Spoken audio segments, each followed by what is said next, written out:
Hello, my name is Eric Blackburn. This is my Fort Hays State ePortfolio highlight video. As I finish up the program, this will give you an opportunity to see what I focused on throughout the time, what I was able to accomplish, and some interesting things about myself. Starting off, I will go ahead and show you bits and pieces of my professional goals video. Starting out at the program, interesting things about me. I'm married to a woman named Amanda. We've got two kids.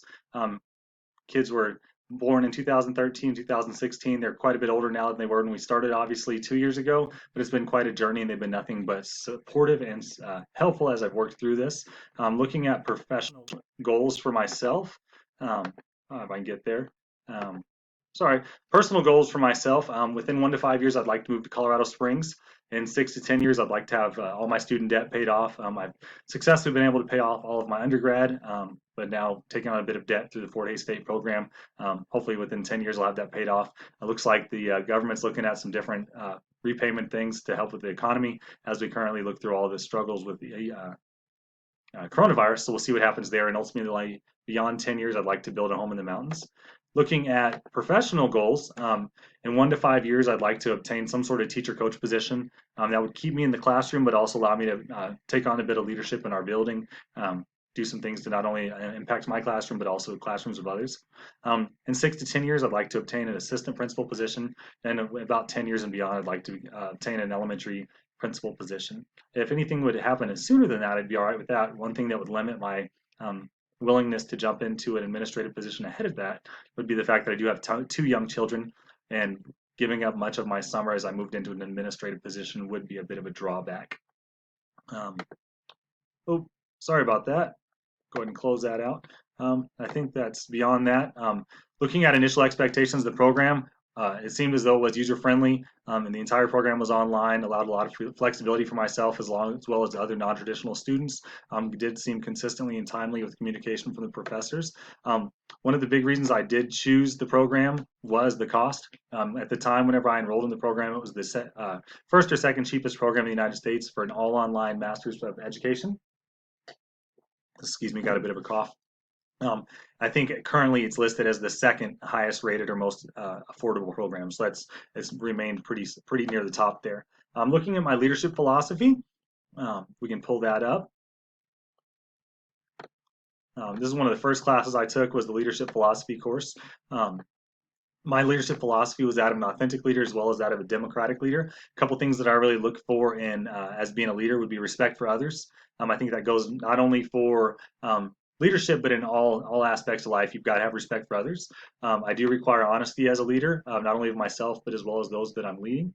I embrace communication. I think if you're going to be a leader, you need to be transparent with those you're leading. It just builds trust and allows them to really lead you a lot more often. And additionally, I do expect those in a leadership position as well as myself to take risks. Being able to put yourself out there, you'll at times fail, but there's always growth through that. But it also allows you to have some of your greatest successes. Continuing on with my plan of study, I started my plan a little bit different than some others. Initially, I thought that I should take the courses based on course numbers. So I started with the school technology class. I think it's here at the bottom. Let me see if I can find it. I think it was AEP 800, maybe.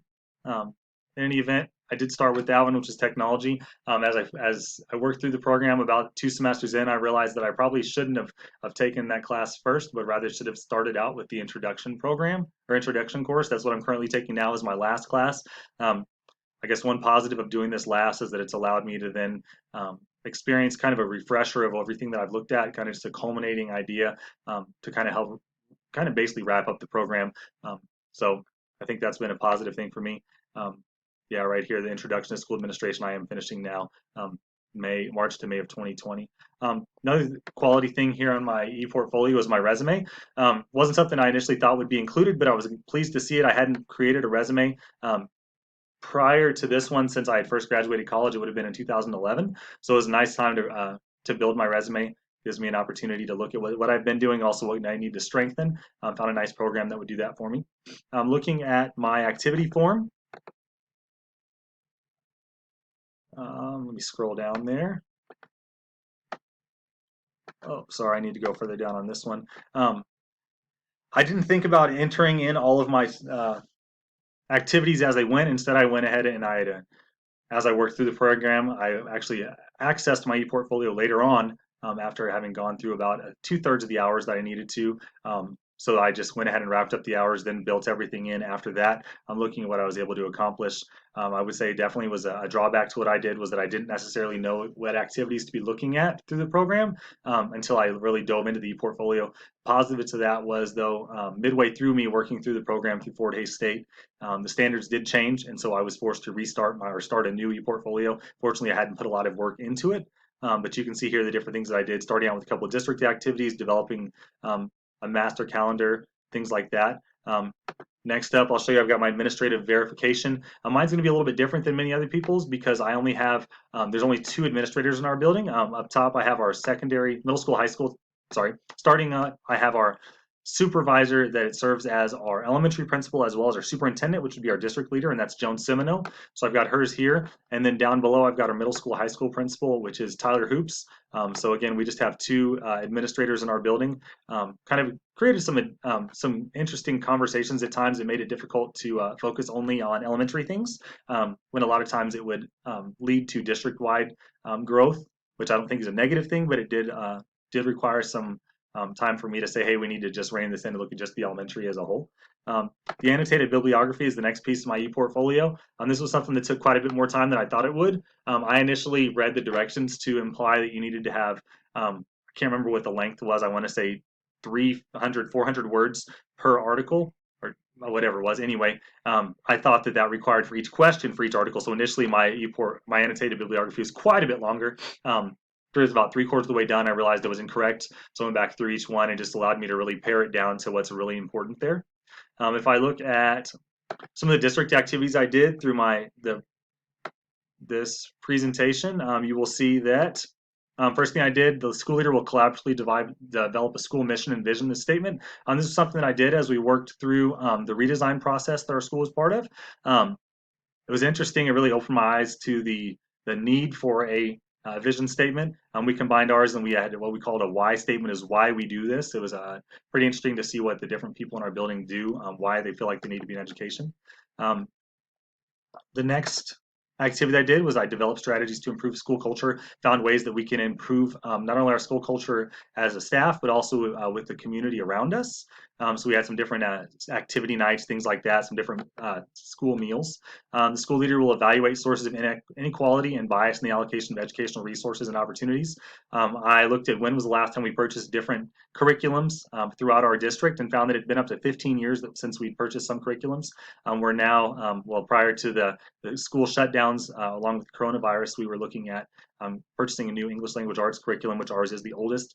I'm sure that next year when we can reopen up the building, we will pick right back up there. The next thing that I led was I developed a school master schedule. So something that every year our counselor dealt with along with our middle school, high school principal, and it's something that always caused a lot of strife with different staff members, wondering why it was such a challenge whenever we share PE and music teachers as well as band instructors, things like that. So I volunteered to work on it, and I will say not something that I necessarily would want to do every year. Sharing staff members across one building is an extremely large headache, and I definitely respect the process quite a bit more. Finally, the school leader will observe teaching in a variety of classrooms. Because we are a pre-K through 12 building, I was able to observe in classrooms at all levels other than fifth grade because I am the only fifth grade teacher. I'm looking at some of the elementary activities. It's going to be the largest section because I did focus on elementary because I do want to be an elementary school teacher. So I did have 10 of my standards hit there. The first activity, the school leader will use research and data to develop an improvement process that includes the following components: diagnosis, design, implementation, and evaluation. I looked at what are some things we needed to improve, and ultimately we found that we needed to increase our student engagement and community involvement as well as PBL classroom experiences. And so myself along with a few others, launched an initiative that would basically push us to increase PBL in our classrooms. The school leader will model professional norms. A lot of times I had to be the LEA for IEP meetings. This ended up being something that I did more often than not for elementary. And so I was able to model professional norms in there. A lot of times during tough conversations when parents didn't necessarily like what was going on with their kids or were having to find out tough bits of information about struggles and things of that nature. The school leader will model ethical practices. One of the large things that I worked on was was again increasing hands-on learning and changing a parking situation. There in our elementary, we had parking that was being done by parents as they picked their kids up. That was in a fire zone, and we needed to change that. So ultimately, I worked with different groups, the parents, community leaders, things like that, and ultimately we came to a change that allowed us to change the parking situation. One thing that we did to help support that was my fifth graders as well as me. We worked on building a fence, and this is one of my fifth grade buddies that was a leader in doing that, and we were able to work together to find an ethical solution to our parking problem. The school leader will support the use of differentiated content-based instruction materials and strategies, working with different staff members um, to learn how they could better function in their classrooms. We identified different in-service trainings they could go to and came back and shared the information. The school leader will interpret data from formative and summative assessments for use in educational planning. We looked at Ames Web data, SRI, SMI, other formatives, and norm reference tests to determine our gaps that we had. And then I led an effort to make better use of our tier time. And that was in primarily third through fifth grade. Our kindergarten through second grade did as well. The school leader will foster two-way communication with families. I led pushes to increase parents' involvement in school through activities such as an annual pastries with parent event, parent-teacher conferences, things like that. The school leader will collaboratively engage with diverse community members, partners, other constituencies around shared goals. Continuing on with some of the previous work with our fence and our parking, I worked with some kids and we went and presented at the local city council meeting. We also presented at the school board meeting as well as to our administrators to try and basically make some changes, and it worked out well for us. The school leader will develop targeted communication for oral, written, and digital distribution. I headed up a program where I basically developed a bunch of editable documents through our Google Drive that teachers could use to communicate with parents about positives or negative things in their classroom, field trips coming up, early dismissals, things like that. The school leader will evaluate resource needs. We attempted to map, or I led an effort again to map our curriculum and see where we needed to make some changes, and that kind of led to looking at, with previous activity, looking at equitable use of resources, finding that we do have some real gaps in our ELA curriculums, and really realizing that moving forward those needed to be addressed. Evaluating applicant materials, I worked alongside our elementary principal superintendent to look at applicants and then ultimately help to identify the ones we want to offer a job to. Finally, looking at some of my secondary activities. Sorry, running short on time.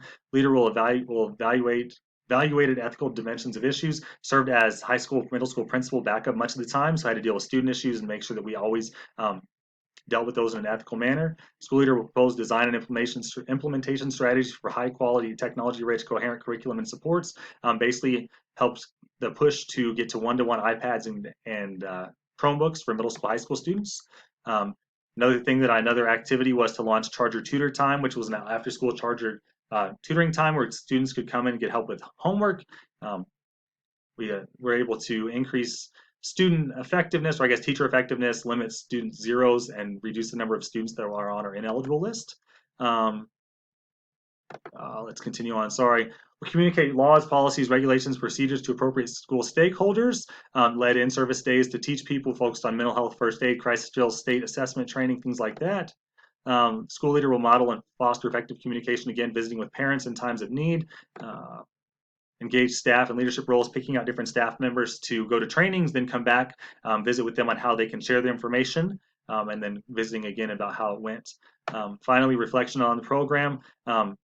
All the classes had different solid pieces for me. I would say that one of the most important classes to me was the research class. Helped me to really understand how to use research in education. And again, this class that I'm in now, the introduction class, that is really helping me to wrap up my program and leave a good solid taste in my mouth. Overall, I would say I would recommend this program to anybody. Has been a really great experience for me. It's been allowed me to pursue next steps in my career while being flexible enough that I can still fulfill my needs as a father and a husband. So thank you for viewing.